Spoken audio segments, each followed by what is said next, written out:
지난해 소득과 올해 재산 변동 사항을 반영하는 지역 가입 가구 건강보험료가 11월분부터 부과가 됩니다. 올해의 경우에는 아파트 등 부동산 가격이 급등하면서 재산이 많이 증가한 건강보험 지역 가입자의 보험료가 많이 오를 것으로 보입니다. 네, 앞서 정부가 부동산 공시가격을 현실화해서 발표한 만큼 이제 고가 아파트를 가지고 있으면서 공시가격이 많이 오른 지역 가입자가 그 대상이 된다고 합니다. 관련해서 자세한 내용 정철진 경제평론가와 알아보겠습니다. 어서 오세요. 어서 네, 오십시오. 안녕하십니까. 네. 뭐 부동산 가격 오르면서 재산이 당연히 늘어나고 그러다 보니까 이제 지역 가입자 건강보험료의 비중이 많이 이제 액수가 이제 네. 올라간다고 하는데 네. 이게 지금 부동산 가격이 반영이 되는 건가요? 어떻게 되는 건가요? 지역 가입자 같은 경우에는 소득과 재산을 기준으로 이제 평가를 해서 뭐 인상하든지 인하하든지 이렇게 하게 되는데요. 네. 소득 같은 경우에는 이제 귀속 연도라고 해서 아. 어쨌든 이제 이게 11월에 바뀌는 거 아니겠습니까? 예. 그래서 지난 2018년도에 소득을 가지고 이제 앞으로 바뀐 부분을 이제 적용을 하게 되는 것이고요.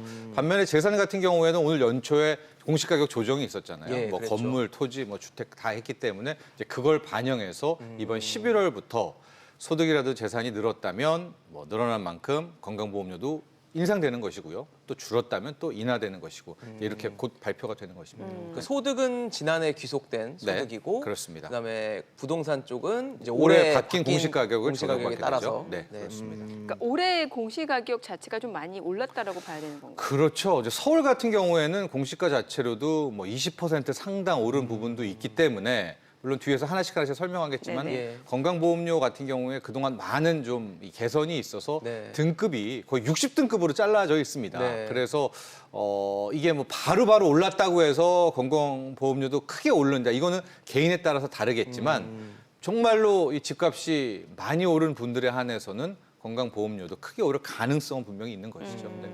지금 말씀을 해주시고 계신 건 지역 가입자잖아요. 그렇습니다. 근데 네. 저희 같은 직장인들은 사실 이제 직장에 가입이 돼 있다 보니까 네.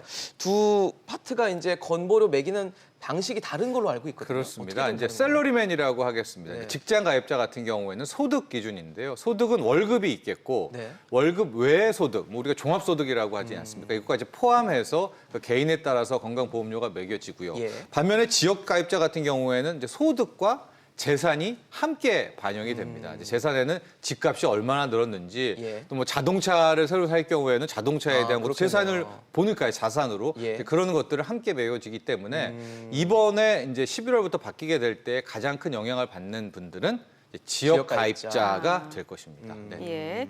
자, 그럼 저희가 좀 사례별로 살펴보면 좋을 것 같아요. 예. 네. 지금 이제 보시게 되면은 보유 아파트 시세가 9억 원에서 12억 원 상당이고 네. 연금 소득이 3,364만 원이고 네. 이제 3,000cc의 자동차가 있어요. 네. 그리고 공시 가격이 보니까 한 11.7% 올랐네요. 그렇죠. 아마 이제 저분 같은 경우에는 보유하고 있는 아파트 개인적으로는 기쁜 일이죠. 이제 5억 그렇죠. 갖고 있는 8천만 자산이 원에서 늘어난 거니까요. 네. 늘어난 거니까요. 네. 6억 한 5천만 원 정도로 한 11%, 12% 정도가 이제 올랐으니까요. 자산이 커진 예. 것이고요. 저렇게 같은 경우에는 아마 등급이 한 36등급에서 올랐을 겁니다. 그렇게 돼서 결과적으로 건보료가 약 4% 정도 인상되게 11월부터 나오게 될 것 같습니다. 네.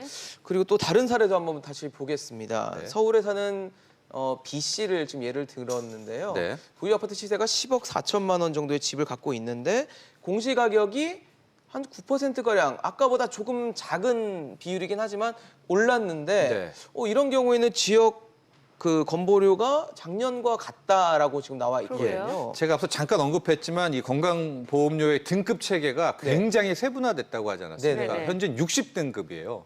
그러니까 1등급이 어느 정도냐면 480만 원. 그다음에 가장 재산이 많다는 60등급은 77억 8천만 원. 77억이요? 예, 77억. 그러니까 왜냐하면 그 돈 많은 분들도 건강보험료를 내야 되니까 이제 그렇죠. 그 기준을 따르게 되는데 저분 잘 보시면은요. 분명히 집값은 거의 8% 넘게 올랐잖아요. 예. 그래도 변동이 없는 것은 35등급 기준으로 보면은 약 5억 9천만 원에서 6억 6천5백만 원이거든요. 아, 그러니까 그 사이에 있네요. 저분은 그냥 그 사이에 그러니까 등급에는 변화가 없었던 거지. 그대로 35등급이기 때문에 네네. 분명히 집값이 올라서 자산이 늘어났지만 그렇다고 바로 건강보험료가 인상되지 않았죠. 등급이 그대로였기 때문에. 아까 말씀하신 집값이 올랐다고 건보료도 오를 것이다라는 게 개인별로 다르다는 말씀이 여기서 예, 그 알수 등급을 있는 넘어야 이제 인상이 되는 겁니다. 또 다른 사례 좀 볼게요. 이분은 이제 보유 아파트 시세가 3억 원 이하고 공시 가격이 보니까 오히려 4.7% 떨어졌는데 아이고, 떨어졌네요. 지역 건물은 더 많이 떨어졌어요. 그렇습니다. 근데 저분 같은 경우에는 이게 건강보험료가 맨날 올리기만 하느냐? 그렇지가 않습니다. 그렇지 않네요, 소득 진짜. 자산이 줄어들면 당연히 건강보험료 맞춰서 줄어들게 되는 예. 법이고요. 안타깝게도 좀 집값이 좀 떨어졌습니다. 네. 5% 떨어졌기 때문에 저분은 이제는 이제 새로 이번에 재조정할 때는 13% 정도, 한 6만 9천 원 내던 이 지역가입 건강보험료를 6만 원 정도로 이제 떨어진 게 적용을 받게 될 것 같습니다.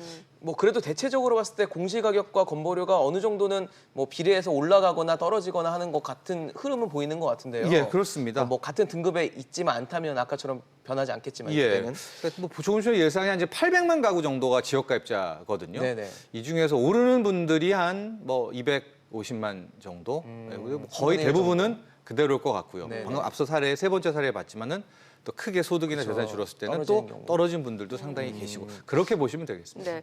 좀 아쉬운 부분이 그 등급별로 물론 등급을 세분화했다고는 하지만 예를 들어서 만약에 등급이 뭐 5억에서 6억과 또 6억 1천에서 7억이라고 했을 때 왜 그 5억 9천에서 6억 1천으로 되면 등급이 바뀌어요? 네. 그게 참 이럴 때는 그래서 이제 등급을 60등급으로 했는데도 거기에 걸리시는 분들은 조금 있겠죠. 아쉬울 수가 네. 있겠지만은 또 너무 이거를 잘라놓게 될 경우에는 더 또 역차별이 나올 수가 있는 또 그런 고민이 있었던 것 같아요. 네. 예. 지금 설명해 주시고 계속 말씀을 해 주신 걸 보면 어쨌든 부동산의 공시 가격, 그러니까 집값이 지역가입자의 건보료에 영향을 미치는 게 큰 것 같은데 네. 이게 큰 변수가 되는 게 과연 맞는 건가라는 생각도 좀 들거든요. 그렇죠. 이제 지역가입자는 이제 소득과 이 재산이어서 예. 소득이 막 크게 늘어서 이게 더 건보를 많이 낸다면은 좋으시겠죠. 그렇죠. 사업하시는 소득이 분들 늘어났으니까. 늘어났으니까. 근데 예. 요번에를 보면 재산이라는 게 자산이 크게 늘어날 경우는 극히 좀 드문 구조거든요. 네. 요즘 사회에서는. 근데 올해는 특히 작년에 이제 부동산이 이제 급등을 했기 네. 때문에 부동산 공시 가격이 올라서 건보료가 오르는 이런 분들이 많아지는 이제 네. 그런 한 해가 될 것으로 이제 보이고 있고요. 예. 글쎄요, 이제 바람직한지 바람직하지 않은지는 시장에서 판단을 해야 네, 될까요? 그래야 될 것 이거는? 같아요. 사실 뭐 실현한 이익이 아니기 때문에 네. 네. 고정 수입이 없으신 분들은 이게 부담이 될 수도 있거든요. 예, 그래서 뭐 네티즌 등 반응을 봤더니 뭐 올라서 더 낸다면은 뭐 얼마 더 내겠다 뭐 이런 분들도 있겠고요. 또 막상 또 내는 분들은 방금 얘기하신 것처럼 이것은 그냥 평가 부분인데 이것 예. 때문에 이렇게 부담하는 것이 뭐 그러니까요. 상당하다 이렇게 좀 억울하다 뭐 의견이, 이렇게 네, 말씀하시는 분 맞습니다. 계시겠죠. 네. 지금 11월분부터 이제 적용이 되는 건데 네.